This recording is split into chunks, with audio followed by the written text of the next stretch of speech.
سب تعریف اللہ ہی کو ہے جس نے اپنے محبوب بندے محمد صلی اللہ علیہ وآلہ وسلم پر یہ کتاب نازل کی اور اس میں کسی طرح کی کجی اور پیچیدگی نہ رکھی، بلکہ سیدھی اور سلیس اتاری تاکہ لوگوں کو عذاب سخت سے جو اس کی طرف سے آنے والا ہے ڈرائے، اور مومنوں کو جو نیک عمل کرتے ہیں خوشخبری سنائے کہ ان کے لیے ان کے کاموں کا نیک بدلہ یعنی بہشت ہے جس میں وہ ہمیشہ رہیں گے، اور ان لوگوں کو بھی ڈرائے جو کہتے ہیں کہ اللہ نے کسی کو بیٹا بنا لیا ہے۔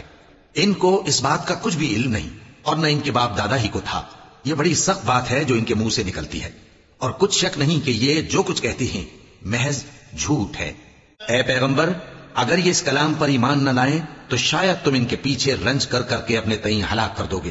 جو چیز زمین پر ہے ہم نے اس کو زمین کے لیے زینت بنایا ہے تاکہ لوگوں کی آزمائش کریں کہ ان میں کون اچھے عمل کرنے والا ہے، اور جو چیز زمین پر ہے ہم اس کو نابود کر کے بنجر میدان کر دیں گے۔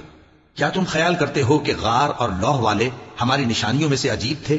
جب وہ نوجوان غار میں جا رہے تو کہنے لگے کہ اے ہمارے پروردگار، ہم پر اپنے ہاں سے رحمت نازل فرما اور ہمارے کام میں درستی کے سامان مہیا کر۔